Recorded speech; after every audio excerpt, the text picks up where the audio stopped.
When I visited Fort Wayne, Indiana, I discovered many surprises, from one of the most famous genealogical centers in the world to a vibrant art scene to a thriving restaurant scene. I'm Courtney Drake McDonough, publisher of RealFoodTraveler.com and host of this Real Food Traveler podcast. I'm happy to be joined today by Johnny Perez, owner of Te Gusto Hospitality, which encompasses several restaurant concepts. Johnny's going to help us get to know the culinary scene better in Fort Wayne. Johnny, thanks so much for joining us today. Hey, good to be here. I appreciate it. And please excuse my voice. I've got a bit of a cold, but I didn't want to put off our podcast today because I'm really excited to talk to you and let people know more about what you do and all the great food scene that really was quite a surprise to me in Fort Wayne. But let's start with the names of your current restaurants and tell me a little bit about each one. Yeah, so we started as a food truck, which was Mercadito, which means little market in Spanish. That was 2019, and we slowly moved into our brick and mortar that's located on the landing on downtown Fort Wayne. That's gonna be Mercado, and that's sort of our full service Cali Mex restaurant. A little bit late last year, we opened a pizza place called Poppy's Pizza, and that's kind of sort of a new American sort of classic pizza place as well, right next door to Mercado on the same street. And we have two more concepts in the works right now. We're working on a concept called Spoken Ivy, and that's only about 1 mile away from the current restaurant, and that's going to be a new American restaurant. And we also have a concept called Duckies, which hopefully opens either late this year, if not early next year. That's going to be a duck pin bowling concept, sort of like a good mix of like a sports bar, elevated like American pub cuisine, trying to make it a good social aspect for what's kind of expected of what the growing downtown is in Fort Wayne. That you're busy. You're a very busy We're guy. doing a couple. We're doing a couple of things. Yeah. Yeah. Um, Tell us a little bit about your background personally and professionally. Yeah. So I was basically raised in California, but basically raised in the Midwest. So I'm more of a Midwest-minded person. We've got to visit on the West Coast, and like sort of being like influenced between like cuisine there really drove us to do the concepts that we wanted in like Cali Mex sort of thing. That's where the food trucks inspiration was. But as we've grown and kind of seen Fort Wayne growing, there's been a big demand for other types of concepts and really pushing the envelope for like what people expect from a dining experience. Everyone wants to feel like they want to leave Fort Wayne to see what's out there, but Fort Wayne's sort of become a place to stay now. I thought initially I wanted to go to a bigger city and go into the food the economies of these Chicago, maybe Indy, but now I felt like Fort Wayne's been a good place for us to really invest in. It's funny you say that because I kept hearing that from people when they tell us their stories. So often they had left, couldn't wait to get out Hmm. when they were younger, and then ended up coming back and really contributing wonderful things to the city. So that says a lot about the livability, but also the creativity and the options there for you guys. So that's interesting that you were part of that too. When did you open the first restaurant? So we started the food truck in 2019, and right around 2021 is when we opened Mercado, which was our full service restaurant. So right around when the tail end, I call it the tail end of COVID was going on. Right. Yeah, the tough time, definitely. And what led you to open, first of all, start the food truck and then open the brick and mortar? So I was in the restaurant business pretty much since I was 14 years old, and worked for a couple other independent restaurants in the city. And I got to a point in my career where I really wanted to like push the envelope. I love the idea of creation, the concepts, branding. I went to culinary school, and that's really where I kind of got started. And I came back to Fort Wayne for hospitality management. So I got like the full front of house, back house experience. And right around that time in 2019 is where I told my wife, like, I feel like I like to work in restaurants, but maybe the next step was to kind of do our own thing. And that's where the food truck started. Is a little bit easier in a sense versus trying to, build out a full scope brick and mortar restaurant. So the food truck was their first venture. And that's really where we got started. And that was really serendipitous that you did a food truck first at that time, right? Because if you'd opened the brick and mortar right before the pandemic, that would have been super, super tough. So that worked out pretty well for you. Your concepts, the ones you already have and the ones coming, are all very different from each other. What made you decide what concepts to open and that Fort Wayne needed those? I think kind of our inspiration now is the idea of wanting to build restaurants that we actually want to eat at. Was kind of really what inspired us to start building these other places.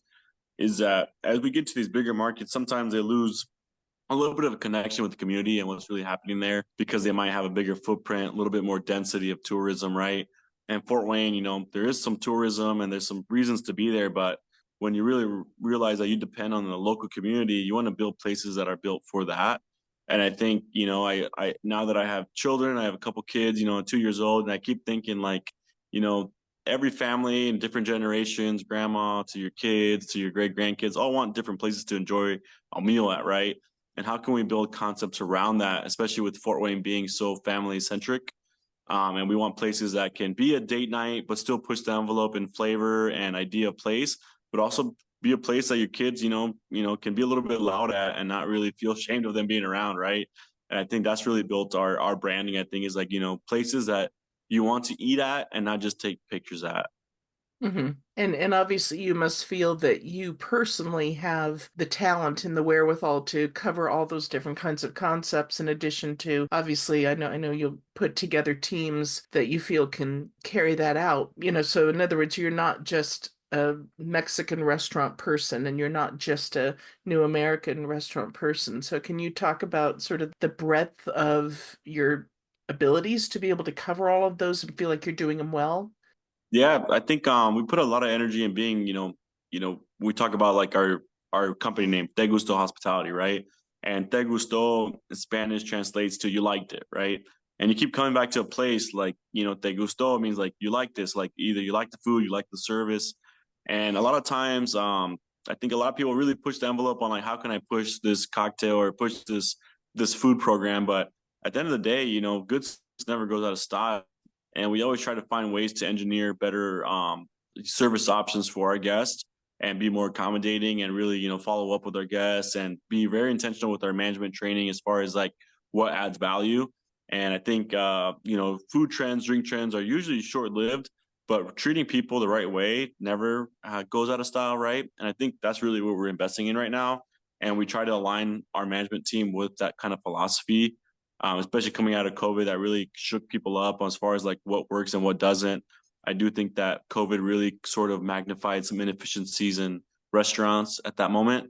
And I think that really put the pressure on increasing your ability to like, whether it be online ordering or, what makes people want to come to your restaurant besides what you offer. Cheap price points, might get you to some extent, but is that sustainable? And I think for us is that whatever price point we land on is really more about how we make people feel, and that can raise the value of anything based on price. hmm Right. Okay. Now I've only been to Mercado, your first brick and mortar, but I loved it on so many levels. I could tell you really went the extra mile in the decor and the serveware and the food and drink options and the way it was presented. And it was just so creative and such a vibrant place through and through. And I literally felt happy being there, That's good sitting to there, hear. which doesn't always happen in a restaurant. But that had to have involved so much thought and preparation on your part. The minute details I could tell that you had thought of and everything, it was really impressive. So tell us I mean, that's a lot. Tell us what it's like to come up with all of that and think all of that through.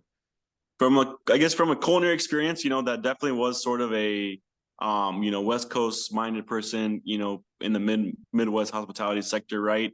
I think from the food standpoint, like the Chicano chicken is one as like it's grilled chicken with achiote marinade, Brussels sprouts, fingerling potatoes, queso, but then we toss the Brussels sprouts in like a chamoy glaze. So it's sort of a combination of my experience of like being in the Midwest, but being also a Mexican American, right? So that's where the food kind of translated into the environment. And my wife really had a big hand in like deciding like the texture of a big mural in there. There's a lot of sort of template Mexican restaurants a lot in like the United States where it's kind of seems like going to the same place. But we really want to see kind of be a little bit more personal in terms of like what we do.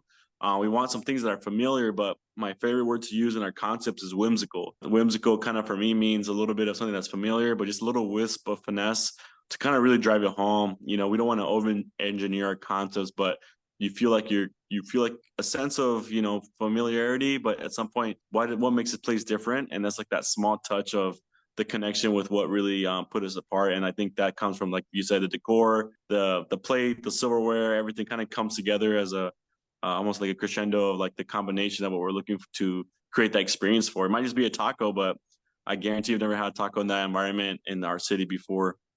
Yeah, I travel all over and eat all over, and I haven't seen anything like that. And this is going to sound weird, but I what it reminded me of is I have a good friend who everything she has in her home is specifically what she chose because she loves it. Doesn't necessarily all go together and look all themey or anything, but everything she has in there is something she loves and that amuses her or that just makes her happy. And your place reminded me of that, Mercado, that it was just this collection of, oh, I love this art. Oh, I love Mhm. this silverware. I love this cute pink pig that that Yeah. you serve in. I mean, just all these things. It didn't feel formulaic at all, or that you were trying too hard. It just felt like you filled a restaurant with things that you really liked. So bravo, you did a fabulous job.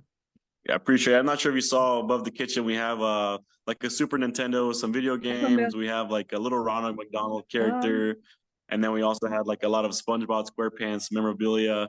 And it's little small things that really, again, personal, but I think really add to the idea of like, who we really are. Oh, that's cool. No, I missed that. I'm sorry I missed that. Well, another reason to go back, definitely. Yeah.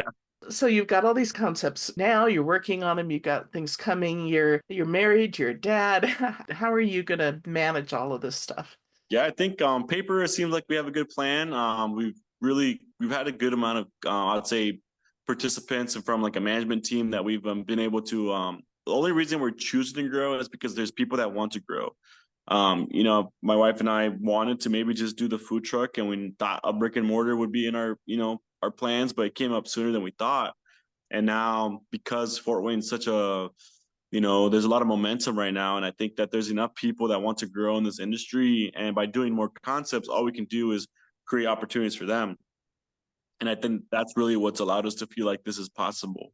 I can fill a role in the kitchen or work the front of house or help bail out the bartenders. Like that's not very sustainable growth plan.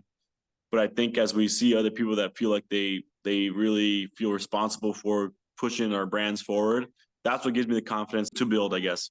It's a good philosophy. Let's talk a little bit more broadly now about the overall food scene in Fort Wayne. Considering yours and other restaurants in the city, how would you describe Fort Wayne's overall culinary scene? I've seen it grow. I graduated high school in 2011, and I got to go to Chicago, New York. I spent some time on the East Coast, West Coast, and I really saw a lot of different concepts on those bigger markets, right? And coming back home, we saw a little bit of sort of like the more familiar things. I would call it almost well, I guess the best way to describe it is that it's comfort food, right? And there's nothing wrong with that. You always need those concepts around. But over the last almost 8 to 10 years, especially since downtown Fort Wayne's really pushed the envelope forward in like what a restaurant experience should be, is that we've seen a little bit more than just the familiar, let's call it steak and eggs, whipped potato, right? And we've seen a lot more chefs really putting a little bit more of their personal touches on things.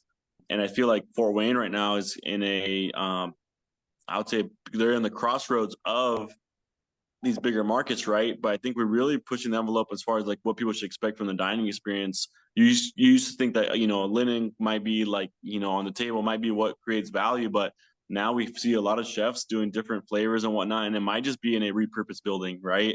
And it doesn't have to be a very well polished building, in a very good expensive building. Right now, you have some chefs that are building in maybe repurposed buildings and things like that, and it's kind of seeing like people really push the envelope in that. I think that's where the Fort Wayne dining scene has really grown and pushing flavors, not just French. We're seeing a lot more Latin flavors, and I think that's where Fort Wayne dining experience is right now. Is that we're getting rid of these template restaurants and kind of catching up to what's going on in these bigger markets. That's wonderful. At realfoodtraveler.com, we always advocate people seeking out whatever the local food scene is when they go visit somewhere and to not just go to chains that they might be familiar with. And so that can mean everything from iconic dishes to ingredients to methods and the people behind it and whatnot. So what food and or drink would you say fits that description for Wayne? In other words, somebody said came to visit and you said, "Oh, you haven't visited Fort Wayne until you've had the blah blah blah." Yeah, I guess my one restaurant that kind of stands out in that realm is it's called Haru Izakaya, and the chef there is bringing in fish from Japan, and might be only 2 days old from the shipment from Japan, and it's in the Midwest. And because I guess globalization has kind of increased inefficient, or I guess improved efficiencies of bringing like fresh seafood, you wouldn't expect that in Fort Wayne. But the chef Hmm. has really pushed the envelope of what to expect. You got sea urchin, you got really fresh fish, some fish that I've never that would never think to see like in person. I think Haru Izakaya is a good example of that. And then also in like the cocktail world, I feel like been at least a couple brands now that really been pushing the envelope as far as what to expect from a cocktail in terms of like infusions of spirit, but also syrups and whatnot. And I feel like Copper Spoon comes to mind as they have a really big campaign, almost a library of cocktails that they focus on. And I think it's really improved the expectation of people should see from a cocktail standpoint. And then Izakaya, again, being in the Midwest, you think it's a landlocked location as far as like being in Fort Wayne, but they really improved the idea of what to expect in like the second biggest city in Indiana. And what about some of the more old-fashioned isn't quite the right word, some of the breaded pork cutlet sandwich kind of thing? Or are there any dishes or drinks that Fort Wayne is particularly known for over the years? Oh yeah, you got your pork tenderloins, right? You see a lot of that. Coney Island, I think it's another landmark staple, restaurant in Fort Wayne. You got Coney dogs, burgers, and I think that Midwest classic items I think are always going to be prevalent, and they're also, I mean, increased. And we see a lot of people visit Fort Wayne just for those items. And I think that's one thing to not lose touch of, like these homegrown items that have been here for a long time. But you balance the idea of like progress and pushing the envelope, but at some point, you got to realize that, do you want to eat this food every day, right? You don't want to always feel like you're challenging your mind around, a concept that a chef created, right? Sometimes you want something that you don't have to over engineer and just feel happy eating, right? And I feel like Fort Wayne still has a lot of that. We got like Cindy's Diner. They have like classic breakfast food items. And then I think Coney Island, again, is another food mecca actually for the nation as far as coming in for like a true classic Coney Island experience. Hmm, that's interesting. I would not have expected that for Fort Wayne. You've mentioned a few places, but in your time off, what are some other restaurants you like to go to? I think West Coast Grill, they're over here in like a little bit off downtown. They're more of like a Vietnamese. You got your pho. They have like crispy pork belly. They do full duck preparations like Peking duck. And I think to have that in a concept in Fort Wayne, I think has been really good to see.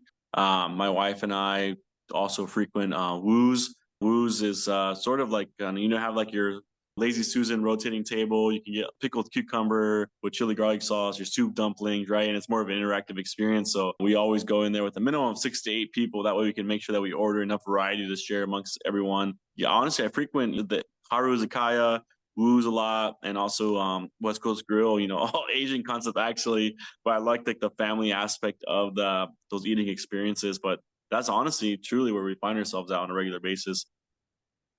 Those are great. Outside of the food realm, what are some of your favorite things to do in Fort Wayne that you'd suggest visitors do? I think, in the summer, especially being downtown, the festival season is great. You have Three Rivers Festival, you have, the Riv Festival. I think those are all great things to bring attractions as far as downtown goes. From like, I would say from a family perspective, I think really the Fort Wayne Children's Zoo is a great attraction. It's a very, I think, high caliber experience there for all ages, honestly. Now that I'm a father with a couple kids, I think it's great to be able to take them there. And I think, yeah, the zoo and just downtown in general, you have the waterfront, so there's been a lot of like nice walkable paths, a little bit of water activities for the kids. So it's almost like it's Fort Wayne's really turning into a landscape where like you don't have to like decide exactly what you're going to. It's more like just walk around and you'll find something to do no matter how old you are. Hmm. I want to go back to the restaurant just a little bit before we end. Can you tell us a little bit more about the area that Mercado is in? Because that kind of stretch was something really unique.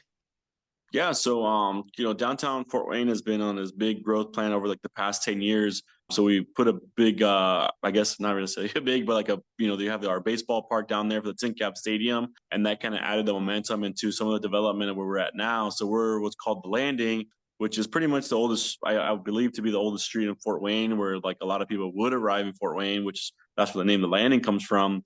And the Landing's sort of been, redeveloped, and there's a few restaurants there. There's a lot more living spaces, a lot of apartments. So we're located right there. And I think that's sort of the density for where Fort Wayne is at in a food scene right now, because we have like at least almost 4 or 5 restaurants now in that one little on one strip of street. And I think that's sort of added to the campaign of what's going on in Fort Wayne. There's at least 2 or 3 other corridors right now that are being developed, and being part of that area has really improved our, I'd say, appreciation for the city, but also let us know how viable it is to be able to do, I would say, push the envelope in the food scene in Fort Wayne. A lot of people have been wanting to visit us. There's hotels downtown that bring out of town guests and like let them know that, Fort Wayne's a place to be taken seriously.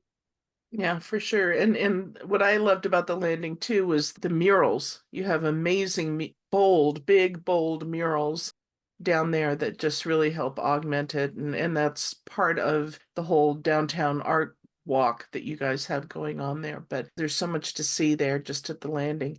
Let's wrap up with letting people know how they can learn more about your restaurants, websites, social media, wherever you'd like people to link to. And we always have an article that we connect to our podcast, and there we'll have some photos, a photo of you and some of the restaurants and some of the delicious food, but also links to these places so that people can get more information. So what's the best way for people to reach out? Yeah, so I mean, we're very active on Instagram and Facebook as well. So, Mercado, Mercado.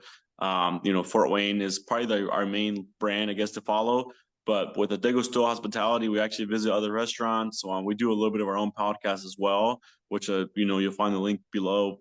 But we really want to be a company that enriches all hospitality, not just our own. And we enjoy being part of the community, and really, we really want to be self-conscious about what we're doing and making sure it aligns with the community. So, definitely visit any, I guess, landing page of any of our concepts, and hopefully you find a reason to come to Fort Wayne. Well, I love that philosophy. I love the idea of you supporting restaurant communities, supporting each other, but also just the city and how everybody seems so supportive of each other. That really came through. I could really feel that. Well, Johnny, thank you so much for your time today and for telling us more about Fort Wayne and the food scene and your restaurants. And I wish you loads of luck with all the upcoming concepts. And I'm sure they'll be as amazing as Mercado was for me, and just more reason for me to want to come back. And hopefully, our Real Food Traveler readers and podcast listeners will do so too. So thank you again. Hey, thank you. Appreciate it. Hopefully we see you soon.